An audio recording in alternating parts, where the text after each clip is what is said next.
माननीय सभापति महोदय, हम वंदे मातरम से अब ट्रांजिट करके इलेक्टोरल रिफॉर्म्स की तरफ जा रहे हैं, तो मैं ये कह के अपना विचार प्रारंभ करता हूं।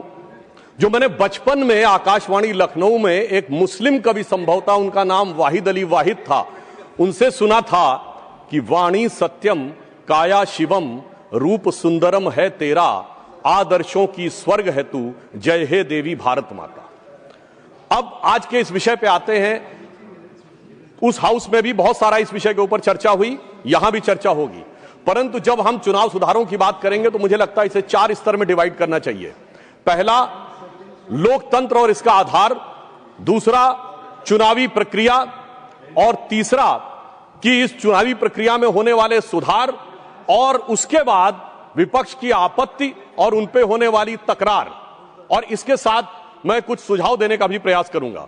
सर्वप्रथम मैं कहना चाहता हूं कि हम सभी ये मानते हैं कि भारत जो है वो मदर ऑफ डेमोक्रेसी है, मगर एक फैक्ट है जो शायद बहुत से लोगों को ध्यान नहीं रहता होगा। अगर आप पूरी दुनिया का नक्शा देखें तो ईस्टर्न यूरोप से लेके आप जापान तक चले जाइए तो केवल 3 ही डेमोक्रेसी हैं, भारत, जापान और ऑस्ट्रेलिया।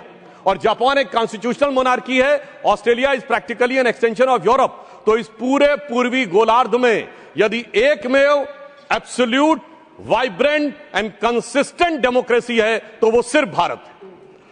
और सिर्फ इतना ही नहीं है सभापति महोदय, आज दुनिया में लोकतंत्र के अंदर सिर्फ 34% जनसंख्या है, जिसमें 17% हम हैं। अर्थात अगर दुनिया में लोकतंत्र है तो उसका सबसे बड़ा स्तंभ आज आधुनिक युग में भी भारत ही है। और इसका आधार कई बार हमारे गुलामी की मानसिकता के प्रभाव से हर चीज का आधार विदेश में ढूंढने का प्रयास करते हैं, और मैं बताना चाहता हूं उसका सबसे बड़ा आधार भारत की धर्म और संस्कृति है। इसके लिए मैं कोट करना चाहता हूं फ्रीडम हाउस की रिपोर्ट, जिसको ये लोग बहुत महत्व देते हैं। फ्रीडम हाउस ने अपनी एक रिपोर्ट जो 1999-2000 में उसने लिखी, जिसमें Freedom House report about the annual survey of the political right and civil liberties 1999-2000 on page number 10 and 11, वो क्या लिखता, मैं कोट कर रहा हूं, 13 of the 63 countries with the poorest record in terms of political right and civil liberties are predominantly Christians. There is a strong correlation, sir इस पे ध्यान देने की आवश्यकता है, there is a strong correlation between the electoral democracy and Hinduism, and significant number of free and countries which belong to the Buddhist community। और आगे वो लिखता है, sir, the Islamic world remains the most resistant to the spirit of democracy and civil rights। अर्थात आज भी दुनिया ये मानती है कि सबसे ज्यादा अगर है तो लोकतंत्र का आधार भारत में है, और इसके लिए कोई बाहर से, विदेश से देखने की आवश्यकता नहीं है। बाबा साहब अंबेडकर को मैं कोट करना चाहता हूं। बाबा साहब अंबेडकर ने कहा, और कौन सी किताब जिसको ये लोग बहुत ध्यान देते हैं, annihilation of caste, page number 234 पे उन्होंने कहा, I am told that such religious principles as will be in the commencements of the liberty, equality and fraternity. It may not be necessary for you to look for foreign sources and that you can draw such principles from Upanishads।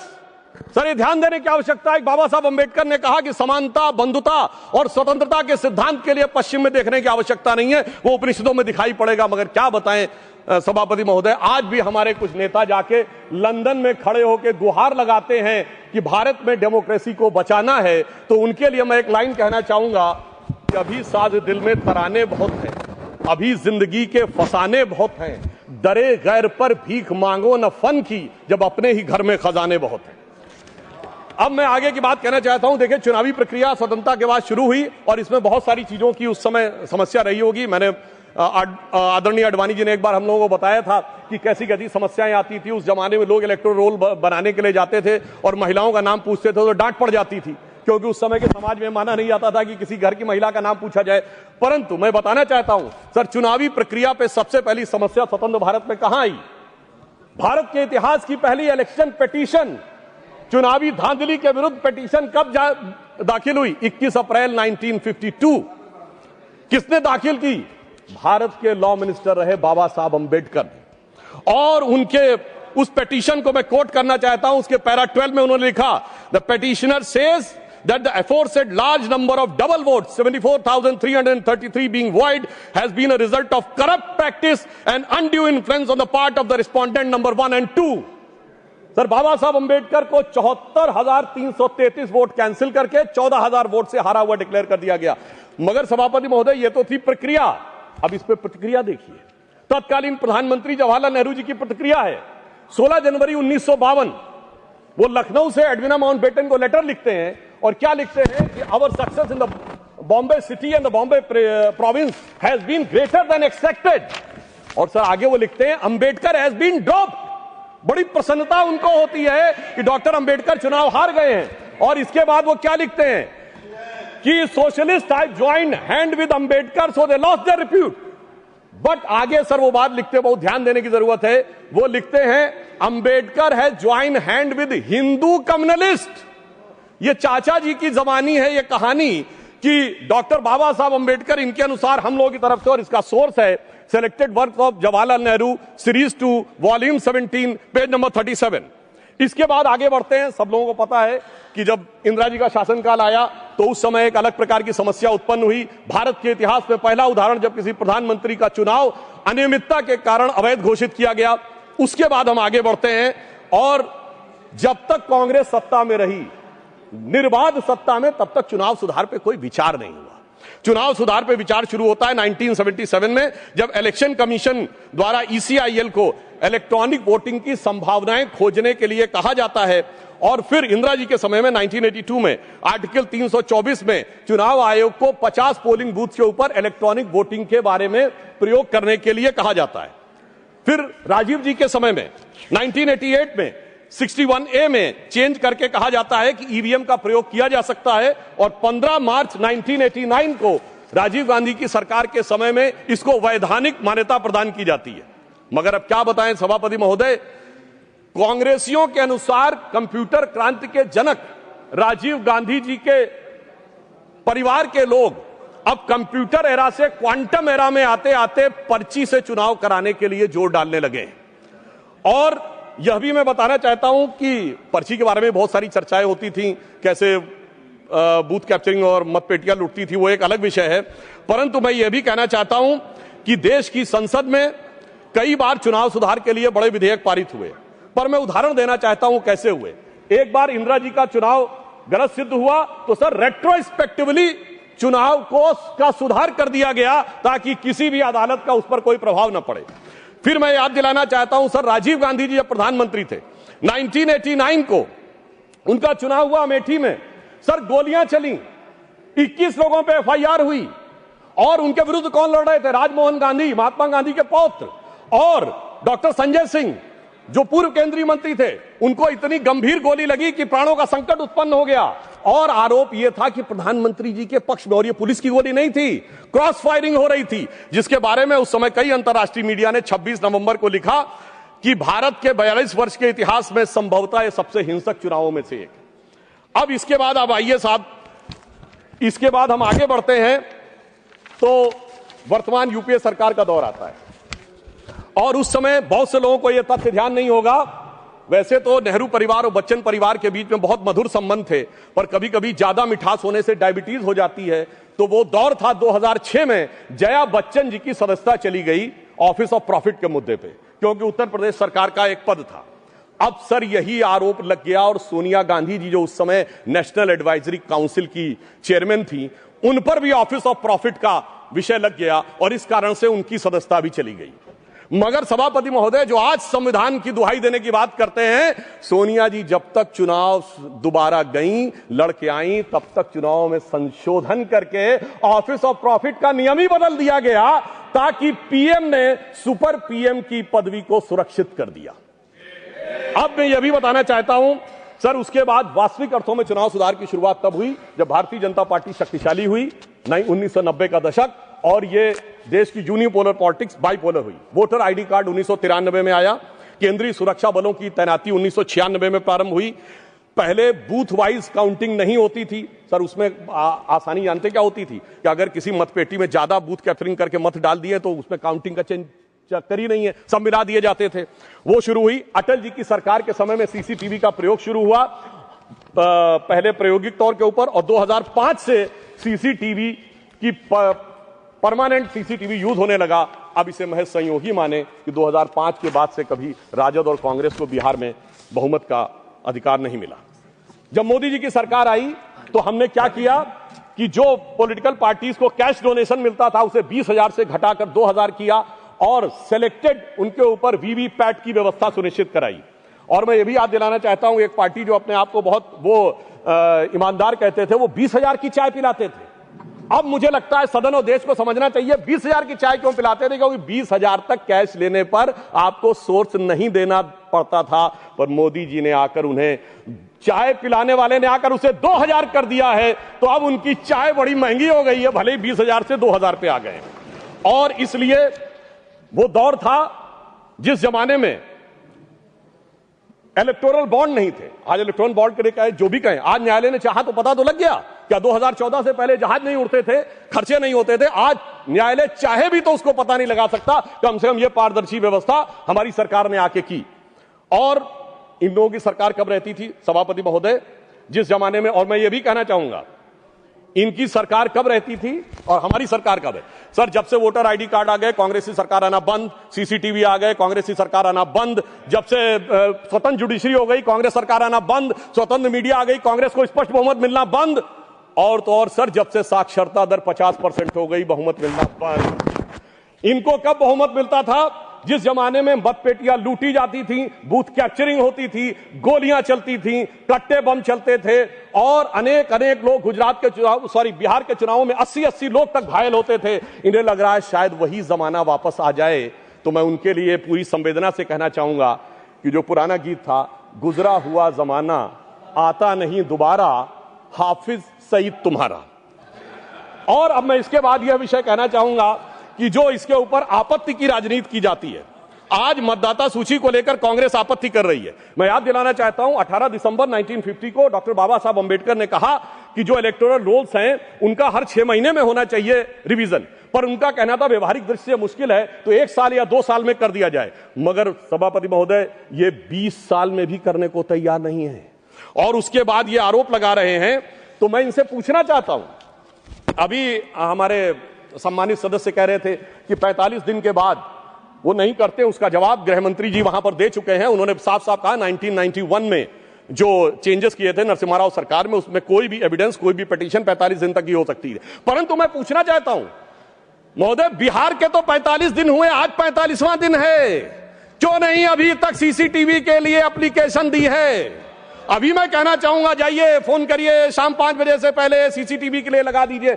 नहीं करना है। मैं पूछना चाहता हूं, आप कहते हैं 6 बजे के बाद इतनी वोटिंग हुई, बूथ के अंदर फोटोग्राफी पे रोक है, सड़क पे तो नहीं। दिखाइए कितनी लंबी लाइनें थी, कितनी लंबी आपने सोशल मीडिया पे पोस्ट किया, कितने आपके बूथ लेवल एजेंटों ने इस बारे में आपत्ति दर्ज की। परंतु सभापति महोदय, इसमें से कुछ भी नहीं करना है, केवल बवाल करना है। इनकी स्थिति क्या है? जैसे कोई बच्चा है, क्योंकि मैं टीचर रहा हूं तो मैं कहना चाहता हूं, कोई बच्चा है वो कहे मेरे नंबर कम आए, तो तरीका क्या है? स्कूटनी का फॉर्म भरो ना। स्कूटनी का फॉर्म थोड़ी भरूंगा, मैंने बयान दे दिया, इतना काफी है। मगर एग्जामिनेशन कंडक्टिंग बॉडी मेरी दोबारा कॉपी जांच के दे दे। चलिए मैं दूसरा उदाहरण देता हूं। क्रिकेट का मैच हो रहा है और टीम को लगा कि बैट्समैन आउट था, अंपायर ने नॉट आउट दिया, तो क्या है? रिव्यू डिसीजन में जाओ ना। रिव्यू डिसीजन में नहीं जाऊंगा, मैंने प्रेस कॉन्फ्रेंस कर दिया, अब थर्ड एम्पायर अपने आप डिसीजन दे दे। मुझे लगता है वो लोग क्यों नहीं जाना चाहते, उसमें और कोई कारण नहीं है। अभी तक लोकतंत्र को वो समझ नहीं पाए हैं कि एक चाय वाले ने आकर जो स्थान ग्रहण कर लिया है, तो जो साहिब आलम थे, जो फर्जंद अंजुमन थे, जो वली अहद सल्तनत थे, जो मानते थे राज करना उनका जन्मसिद्ध अधिकार है, वो इन चीजों के ऊपर अभी तक तय नहीं कर पाए। अब मैं दूसरी बात बताना चाहता हूं सर, बड़ी विचित्र बात है, एक बार कांग्रेस पार्टी के बड़े नेता विदेश जाते हैं, फिर आके एक सो कॉल्ड हाइड्रोजन बम फोड़ते हैं, फिर लौट के जाते हैं दूसरा बम फोड़ते हैं। पर मुझे आश्चर्य लगता है सर, कर्नाटक के मुद्दे पे प्रेस कॉन्फ्रेंस होती है और वो दिल्ली में होती है।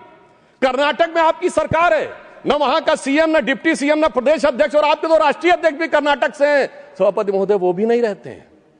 और कर्नाटक पे पीसी होती है और उन्होंने कहा हाइड्रोजन बम फोड़ेंगे। तो इस पे मुझे याद आता है, एक पाकिस्तान के मंत्री थे, शायद वो राशिद चौधरी उनका नाम था, जिन्होंने कहा था हमारे पास पाव पाव भर के एटम बम है। मगर मुझे लगता है जो कांग्रेस ने हाइड्रोजन बम छोड़ा वो शायद पाव भर का नहीं, छटाक भर का भी नहीं था।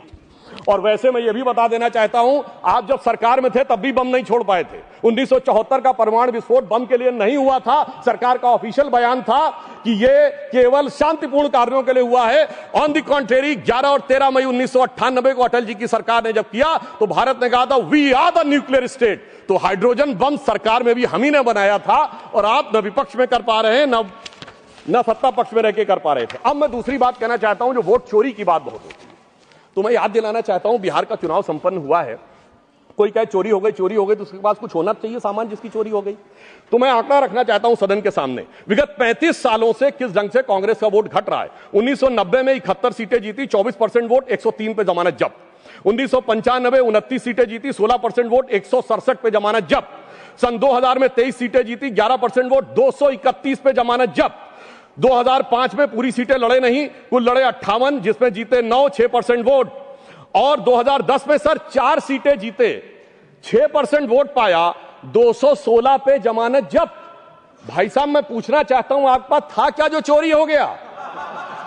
इसीलिए मुझे एक चीज याद आती है, जो हमारे ग्रामीण क्षेत्रों में एक कहावत है कि जब वो चोरी की गुहार लगाते हैं तो फटक चंद गिरधारी, ना लुटिया ना थारी, और चौराहे पे चीख रहे हैं चोरी हो गई हमारी। अब मैं ये भी बताना चाहता हूं सर, एक बात और इससे अच्छी हो गई, जब इन्होंने मतदाता सूची पर आरोप लगाना शुरू किया है, इसका अर्थ ये हो गया सर ईवीएम के आरोप से विड्रॉ कर लिया है। क्योंकि ये तो कहते थे ईवीएम में गड़बड़ है, बटन दबाते हैं वोट भाजपा को पहुंच जाता है। यदि इनका आरोप सही माना जाए, मैं एक बात कह रहा हूं, यदि इनका आरोप सही माना जाए, अगर ईवीएम मैनेज थी तो किसी को वोटर रोल मैनेज करने की जरूरत क्या है? या तो वो सच था या ये सच है। हकीकत न वो सच था न ये सच है। इनके दिमागों में जैसे आज ईवीएम से पीछे हटे हैं, हकीकत में क्या है इनकी स्थिति सभापति महोदय ये है, ये कहावत होती है नाच न जाने आंगन टेढ़ा, मगर सर इन पे लागू नहीं होती है। ये कहते हैं आंगन ही नहीं टेढ़ा है, छत भी टेढ़ी है, दीवार भी टेढ़ी है, जमीन भी टेढ़ी है, छज्जा भी टेढ़ा है, खंभा भी टेढ़ा है, पर क्या करें टेढ़ा है पर मेरा है। सभापति महोदय वास्तविकता में इन्हें अपना दिमाग जो टेढ़ा हो गया है उसे सीधा करने की आवश्यकता है। और अंदर लाइटर नोट में एक और बात कहना चाहूंगा, प्राचीन काल में अश्वमेध यज्ञ होता था, तो अश्वमेध यज्ञ का घोड़ा छोड़ा जाता था। मैं यहां कैविएट लगा कह दूं, मैं किसी के व्यक्तिगत अपमान के लिए नहीं, उपमान के लिए कह रहा हूं, ठीक, फॉर द सिमिली। सर वो जब छोड़ा जाता था तो जहां जाता था वहां विजय का मार्ग प्रशस्त कर देता था, पर इनके पास एक ऐसा अश्वमेध यज्ञ का घोड़ा है जो जहां जाता है पराजय का मार्ग प्रशस्त कर देता है। और मैं यह भी कहना चाहता हूं, सिर्फ हमारे नहीं, भारतीय जनता पार्टी से नहीं, सर केरल में तो हम नहीं है, सत्ता में कभी नहीं आए। केरल में एक बार लेफ्ट फ्रंट आता था, एक बार यूडीएफ आता था, पर जब से ये वहां पहुंचे हैं ऐसा यज्ञ किया है कि इस बार एलडीएफ दोबारा आ गया। मैं पूछना चाहता हूं केरल में वोट चोरी किसने कर ली मेरे भाई बताओ? क्योंकि कारण क्या है कि जो इन बात को समझने के लिए तैयार नहीं रहते हैं, उसका एक कारण। दूसरा ये कहते हैं परसेंटेज ऑफ वोट हमारा बड़ा, देखिए नजदीक था फिर भी सीटें क्यों कम हो गई, उसका कारण है इनको वोट का वितरण देखना चाहिए। मैं उदाहरण देना चाहता हूं, हरियाणा में सबसे बड़ी जीत किस कॉन्स्टिट्यूएंसी में हुई? हुड्डा साहब नहीं जीते, फिरोजपुर जिरका में मम्मन खान 98,000 से जीते। झारखंड में सबसे बड़ी जीत कहां पे हुई? वहां पे पाकुड़ क्षेत्र में निशात आलम 86,000 से जीते। दिल्ली में आम आदमी पार्टी के मटिया महल में 42,700 से जीते आले मोहम्मद इकबाल। और लोकसभा चुनाव में सबसे बड़ी जीत असम की धुबरी सीट पर कांग्रेस के रकीबुल हसन 10,25,000 से जीते।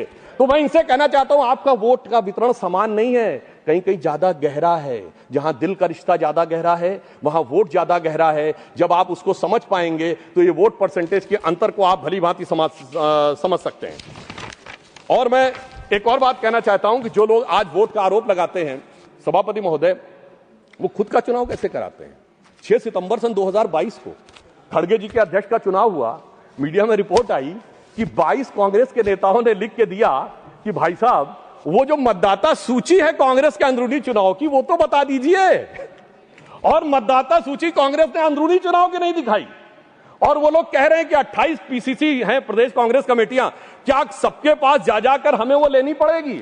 मगर साहब जिन्होंने अपनी मतदाता सूची नहीं दिखाई, चुनाव आयोग को मतदाता सूची के लिए लिख नहीं रहे हैं और वो आकर हमें ज्ञान दे रहे हैं, इन्हीं के लिए कहा गया है खुद मियां फजीहत और दूसरों को नसीहत। और वैसे कांग्रेस में पूर्व में सीताराम केसरी जी किस ढंग से हटे ये सबको पता है। कांग्रेस के आंतरिक चुनाव में जब जब चुनाव हुआ तब तक कांग्रेस टूट जाती थी। मैंने बचपन में अटल जी का एक भाषण सुना था और वो उसमें उन्होंने कहा कांग्रेस के तो इतने टुकड़े हुए, Congress R, Congress S, Congress U, Congress O, Congress I, Congress U, Congress मैं, कांग्रेस तू, कांग्रेस आई, कांग्रेस गई। अब ये मैं बताना चाहता हूं, ये इकलौती पार्टी है जिसने महोदय राष्ट्रपति चुनाव में अपने अधिकृत उम्मीदवार को हरवा दिया।